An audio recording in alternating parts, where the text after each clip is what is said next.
Buenas noches a todos y todas, muchas gracias también por la invitación. Yo tenía algunas preocupaciones antes de aceptar. Una era que en realidad mi expertise mayor está en los temas de biodiversidad, pero bueno, me pidió que me animara, entonces me animé a traer algunas ideas hoy, y también que bueno, que al quedar para el final muchas de las cosas que capaz yo tenía para decir, algunas ya se mencionaron, pero bueno, capaz que reforzamos algunas de esas ideas o preguntas que quedaron ahí en el aire. En primer lugar, nada, me parece relevante como ver como las dos etapas que hemos tenido en Uruguay como del estallido, ¿no?, de la problemática del agua, primero por temas de calidad, bueno, que eso generó todos los planes de acción que desarrolló el Ministerio, y ahora por temas de cantidad, ¿no? Y bueno, eso me parece bien relevante traer lo que decía Marcelo al inicio, del desafío que hay en el ámbito de la gestión al tener como las competencias, digamos, del control y la regulación de la calidad en una dirección, los temas de cantidad en otra, los temas de los organismos que viven en el agua en otra, y las dificultades que hay, como señalaba muy bien Marcelo, para poder establecer coordinaciones y poder ver el problema con una mirada integral, ¿no? Tratando también de superar algunas chacras que hay a veces instaladas, tanto en el ámbito académico como en el ámbito también de la gestión y las administraciones. Yo traté de guiarme en base a las preguntas que nos mandaron en el documento, y un punto que me parece como central es, bueno, pensando en las preguntas de los desafíos y cómo nos imaginamos la situación del agua en 2050, que eso en realidad debo admitir que me cuesta mucho imaginarme a tan largo plazo, pero bueno, yo esta pregunta la trato de responder en base a identificar, bueno, cuáles son las fortalezas que tenemos como país y cuáles son todavía las debilidades o materias pendientes, ¿no?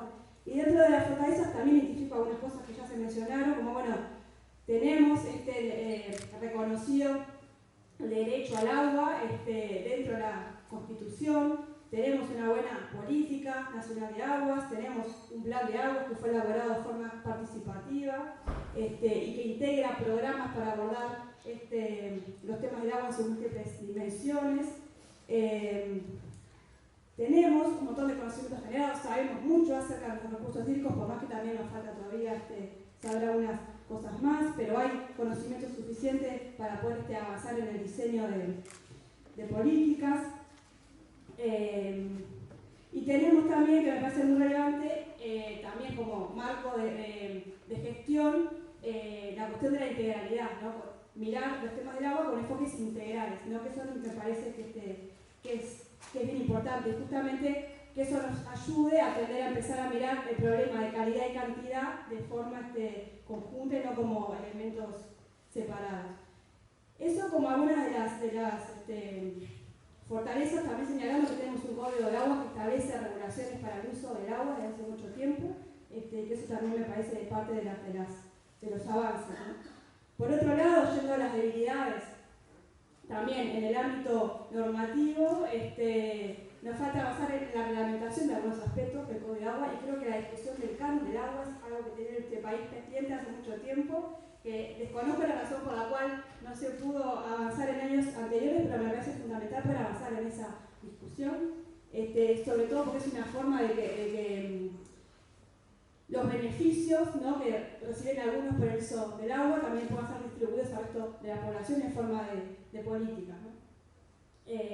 Después también, con el tema de las comisiones de cuenca, tenemos la fortaleza de tener las comisiones, pero hay que trabajar un poco más la cuestión de que esos ámbitos sean de participación real y donde realmente se escucha a todos los actores y se los participa realmente en la toma de decisiones. Muchas veces queda como ámbito de legitimación de algunas acciones, pero en ámbitos de participación real.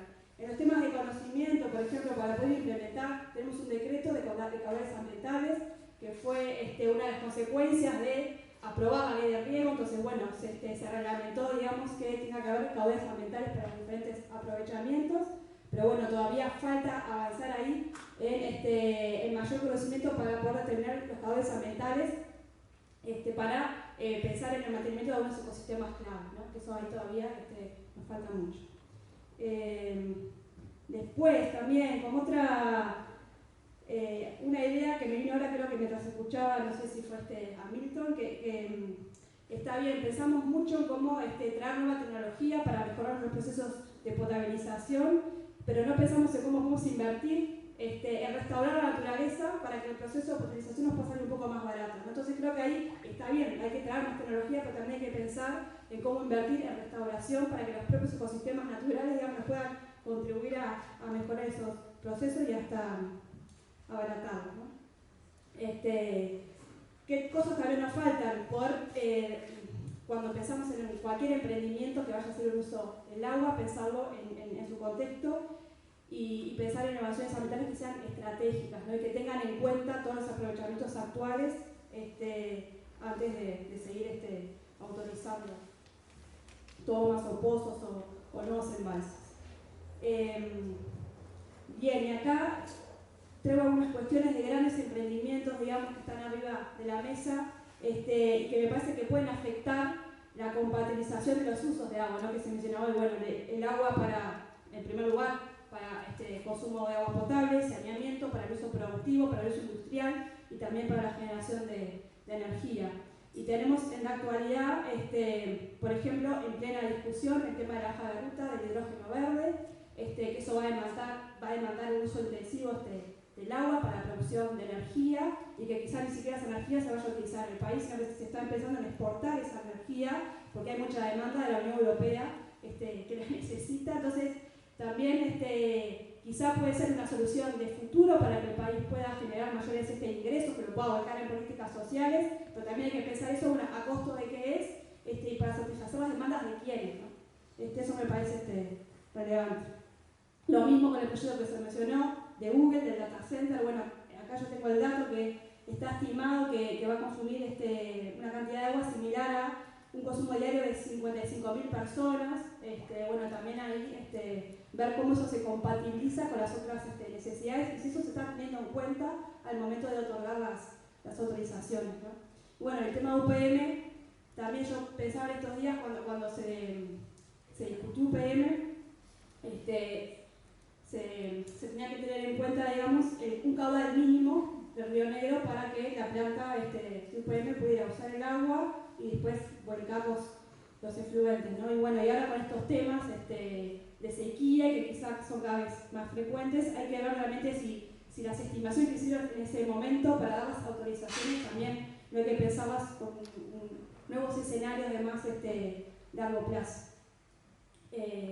Y bueno, después respecto también a los temas de calidad, digamos, si bien el país avanzó en un montón de medidas, se logró hoy tenemos una cantidad de cursos de agua contaminados de forma importante, sobre todo algunos más sobre la parte del río Uruguay y cuenca de Santa Lucía, pero bueno, se logró capaz frenar un proceso de contaminación, pero las proyecciones para revertir ese proceso son bastante poco felices, digamos. O sea, no hay como escenarios viables para que pensemos en que esos procesos se van a poder revertir, ¿no? Y esto también lo dejo como presentado como un desafío, bueno, qué acciones habría que desarrollar para realmente poder ir hacia atrás en esos procesos de contaminación. Y acá me parece central traer a la discusión los temas del presupuesto, ¿no?, que el país destina a los temas de ambiente, de recursos naturales,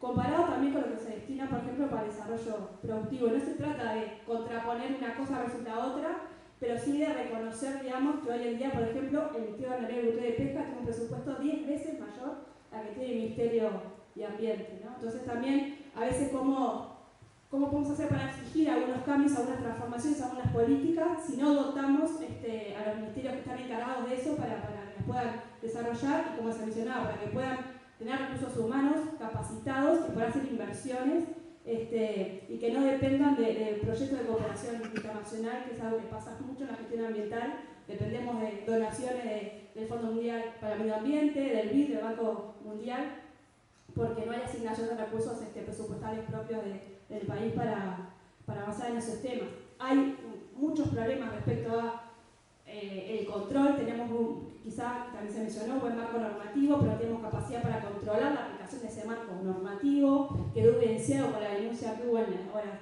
hace unos meses en la Intendencia de Canelones sobre cómo se estaba afectando, digamos, parte de un arroyo que no era río Santa Lucía, pero era un arroyo que vierte aguas al río, y como esas situaciones seguro hay muchas más, pero tenemos debilidades para poder identificarlas y controlarlas a tiempo. Y también tiene que ver con el pienso de una gestión ambiental que hoy en día está centralizada en la capital, y bueno, también ahí creo que hay que pensar una gestión que se descentralice de alguna manera, no sé si trasladando oficinas de un ministerio a los diferentes departamentos o pensando en algunos otros tipos de gestión posible, pero eso es una necesidad porque hay que conocer el territorio para poder gestionarlo, y desde capital es bastante inviable. No sé cómo ve el tiempo, quedan 5 horas.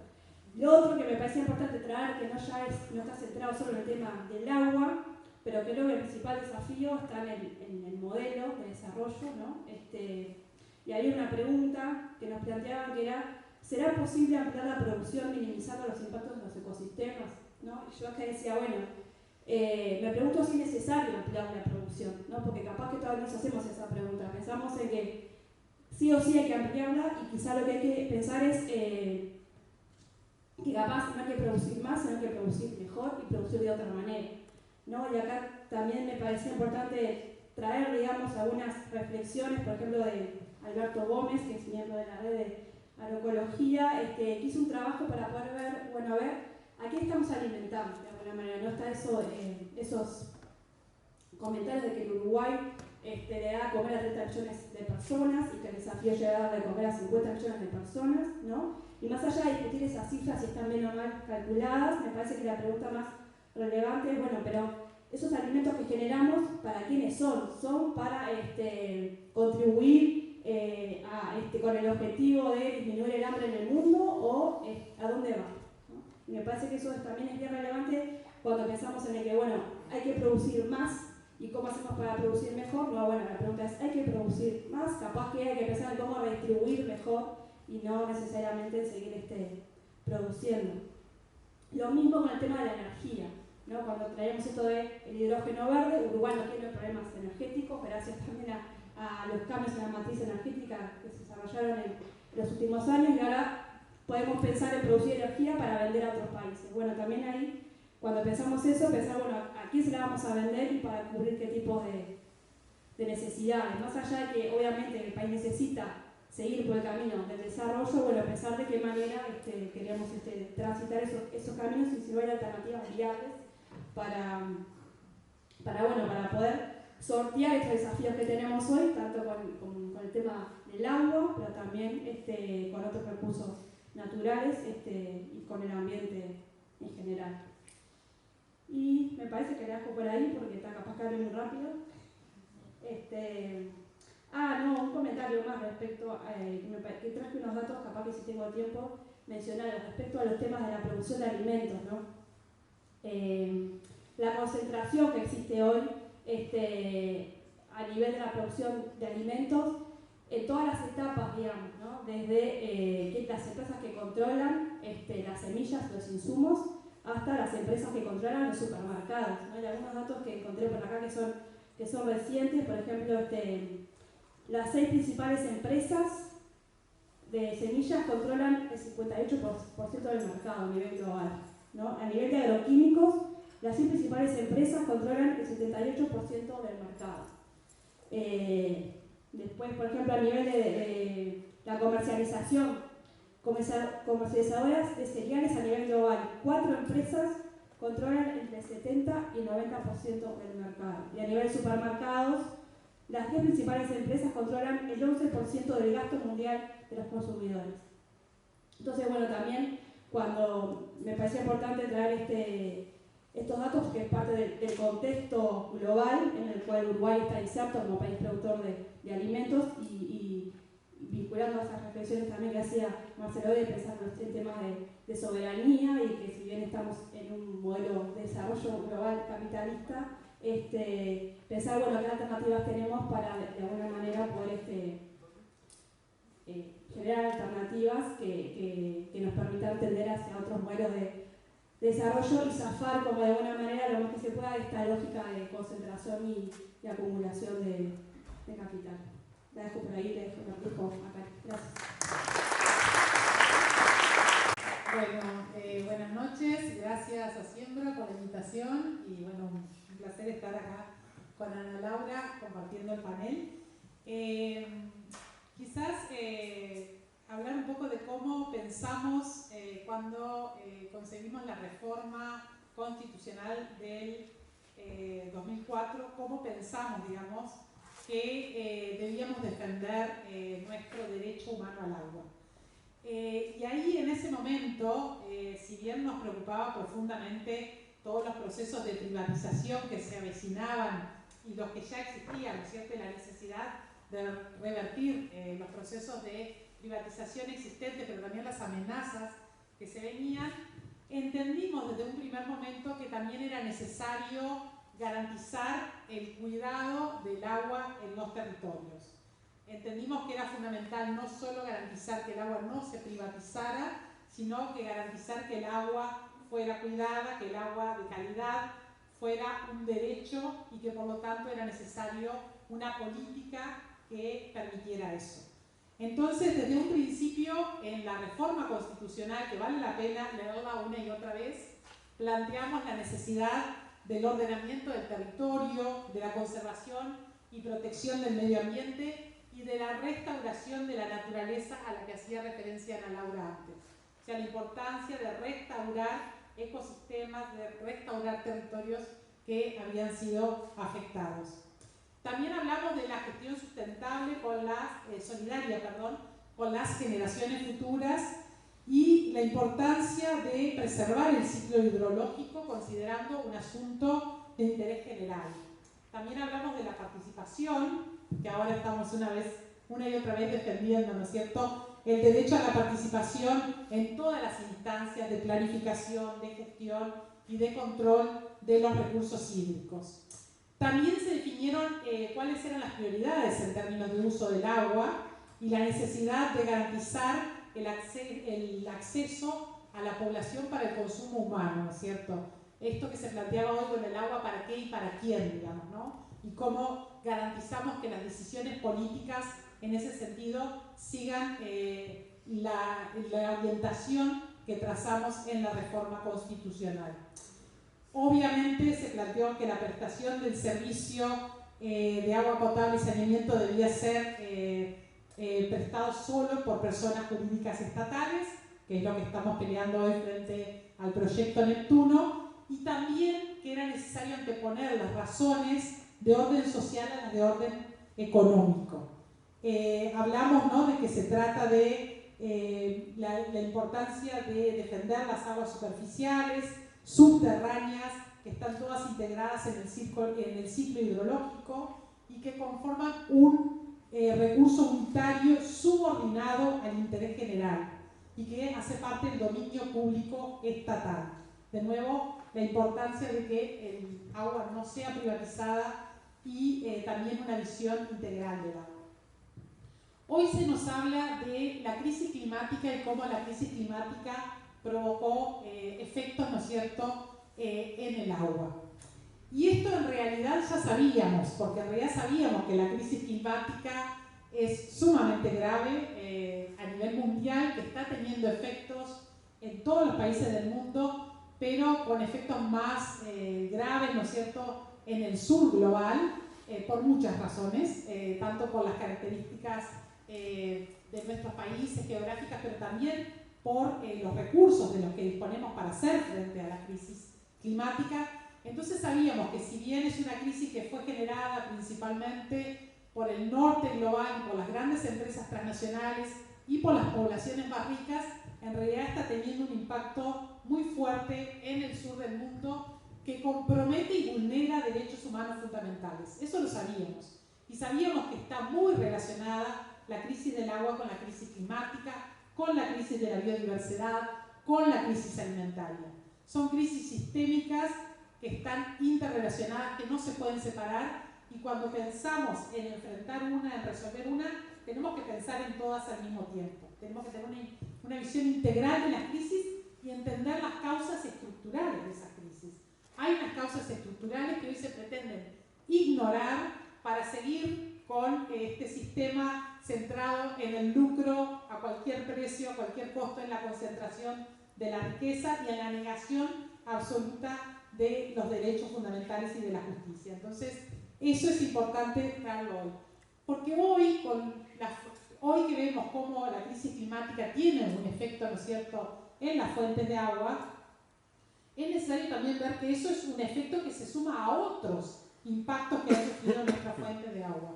No es solo la crisis climática, hay un sinnúmero de impactos que afectan el ciclo hidrológico, que afectan las fuentes de agua y que por lo tanto tenemos que tener esa visión integral sin lugar a duda, ¿no es cierto?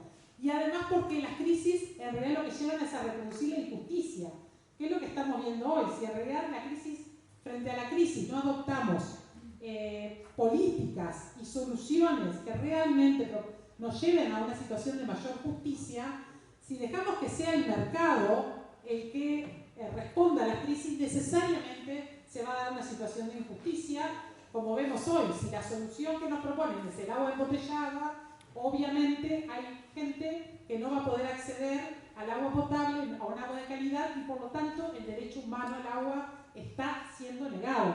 Hoy no existe, hoy no estamos accediendo a agua potable, porque si el agua nos enferma, afecta nuestra salud, en realidad está siendo negado un derecho fundamental y no estamos accediendo al agua potable. No se soluciona comprando agua embotellada en el mercado. Entonces, esta cosa tan perversa que vemos hoy, ¿no? A nivel digamos, cuando se supone que la política pública debería responder a la crisis con esa visión integral, lo que vemos cómo se impone esa lógica de mercado, digamos, y de parches para seguir todo como está. Pero en ese sentido también es importante decir que es necesario en forma urgente repensar el modelo de desarrollo. Y ahí tenemos responsabilidad todas las organizaciones sociales y también la fuerza política de izquierda, en que tenemos que necesariamente pensar y repensar el modelo de desarrollo en función de los derechos y en función de la justicia social, ambiental, económica y de género. No podemos continuar con el modelo de desarrollo actual porque esto tiene implicancias necesariamente para los territorios, para los sistemas ecológicos y para sus funciones. Entonces, la defensa del territorio hoy se vuelve algo fundamental.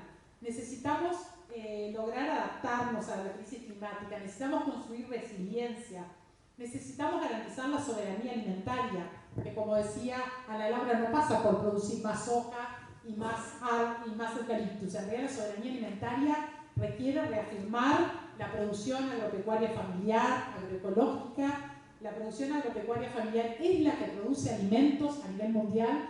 La mayor producción de alimentos está en manos de los sistemas campesinos, de los sistemas de producción agropecuaria familiar, de los sistemas de recolección, de los pueblos indígenas, de los sistemas pastoriles, etc. Entonces no podemos seguir reproduciendo esta idea de que necesitamos aumentar la producción agropecuaria para producir más alimentos, cuando en realidad en el mundo se pueden producir alimentos en manos de la producción agropecuaria familiar, en manos de la producción campesina y en forma agroecológica. Entonces ahí ese es uno de los temas. Tenemos que pensar el territorio ya no como esa fuente inagotable de recursos, ¿no? Que siempre se transmite esta idea cada vez más, además, de que tenemos unos territorios ahí para explotar como fuente inagotable de recursos, y tenemos que reconocer que hay una disputa en torno al sentido del territorio. El territorio entendido como desde una perspectiva integral, con sus sistemas ecológicos, con sus funciones, entendiendo los ciclos ecológicos, o el territorio entendido como un lugar donde las grandes empresas pueden ir, extraer recursos y dejar todos los contaminantes tras sí. Entonces, esto requiere abandonar ese reduccionismo que nos lleva a esa visión de territorio y pensar el territorio desde una perspectiva más compleja. Necesitamos territorios saludables para garantizar el derecho al agua. El derecho al agua, el derecho a la soberanía alimentaria, el derecho a la salud, requiere el cuidado de los suelos, requiere el cuidado de la biodiversidad, de las cuencas, que todo esto está previsto en nuestra Constitución y requiere revertir los procesos ya existentes de contaminación, sí, voy terminando, provocados por el modelo del agronegocio, por ejemplo. Cuando tuvimos los problemas anteriores en 2013 respecto a la calidad de agua, fue claramente diagnosticado que el modelo del agronegocio es un problema. El agronegocio sojero, el agronegocio forestal, no es solo la planta UPM, es todo el complejo del sistema forestal celulóxico, que tenemos que cuestionar, que tenemos que evaluar, que tenemos que comprender mejor qué tipo de impactos tiene, porque además se generaron muchos conocimientos a nivel académico respecto a las implicancias, por ejemplo, de la nueva planta en la cuenca del Río Negro y demás. Pero además tenemos el modelo forestal que implica, por ejemplo, que en la naciente del Santa Lucía, al haber forestación, eso impacta en la cantidad de agua. Y hay estudios de la universidad, hay estudios de la UDELAR que nos muestran, ¿no?, cómo se ve afectada esa cuenca, por ejemplo, por la forestación en las nacientes. Entonces, yo diría que es fundamental recuperar la política pública en manos de nuestra sociedad, en manos del pueblo, y defender y reivindicar la política pública. O sea, no aceptar de que sea el mercado el que finalmente termine dividiendo todos estos temas. Tenemos que definir qué modelo de desarrollo queremos y eso es una decisión política fundamental en función de la igualdad, de la equidad, de la justicia, en función de los derechos. Y eso requiere participación social, que es algo que hoy está siendo claramente negado, ¿no? Y para eso se creó una institucionalidad en torno al agua, como se nombró hoy, ¿no?, de las comisiones de cuenca, de los consejos regionales de recursos hídricos, que es fundamental. Pero esa participación tiene que ser efectiva.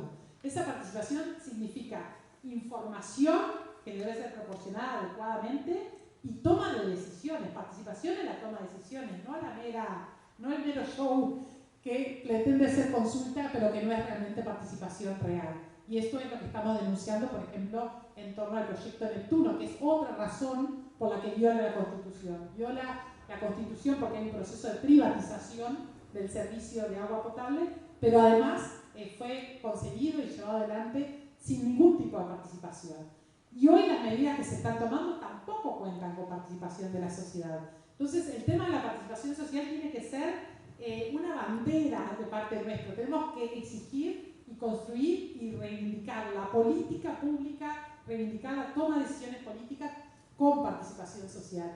Y eso significa organizarnos de otra manera y repensar y pensar, digamos, no repensar quizás, pero pensar la institucionalidad política desde esa perspectiva de la participación o de la descentralización, como planteaba Ana Laura, y cómo pensamos, por ejemplo, esa participación a nivel territorial, cómo garantizamos que la política pública se construya desde lo territorial. Que cada persona, o sea, esta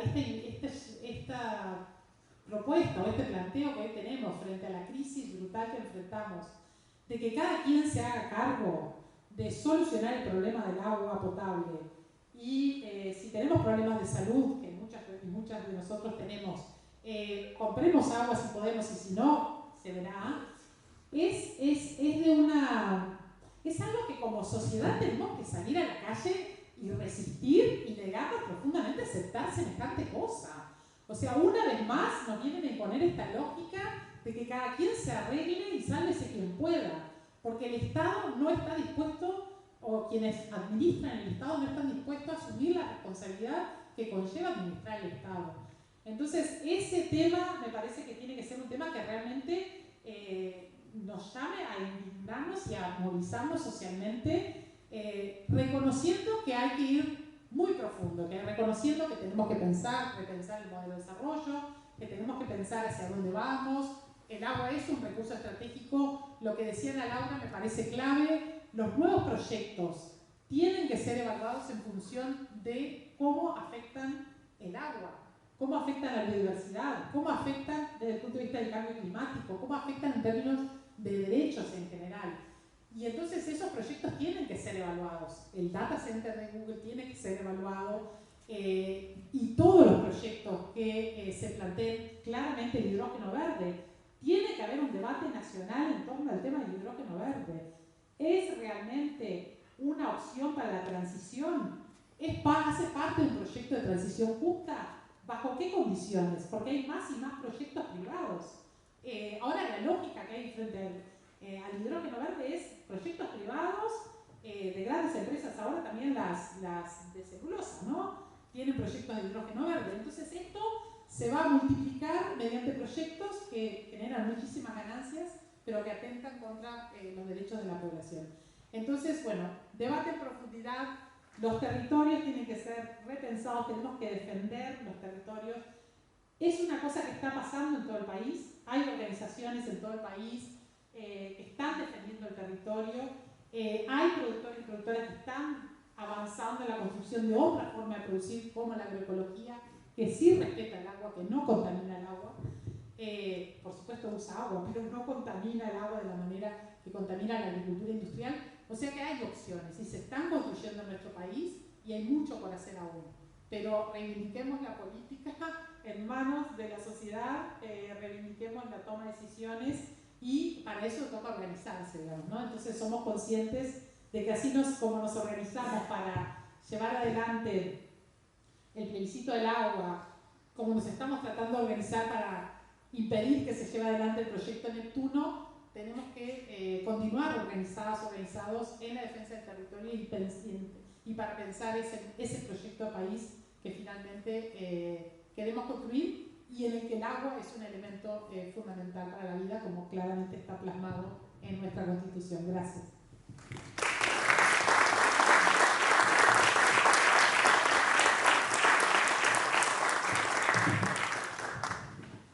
Bueno, muchas gracias. ¿Cómo seguir después de este panel?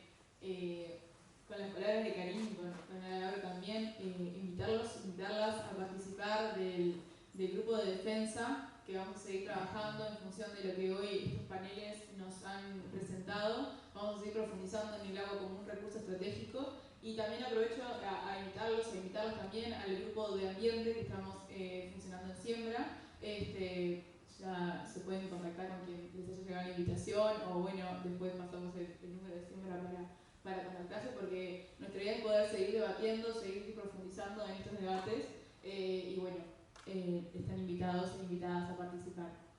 Abrimos un espacio de preguntas, si breves, capaz, alguien se anima a preguntar, me imagino que quedaron algunas cosas pendientes con el corto tiempo que tuvimos.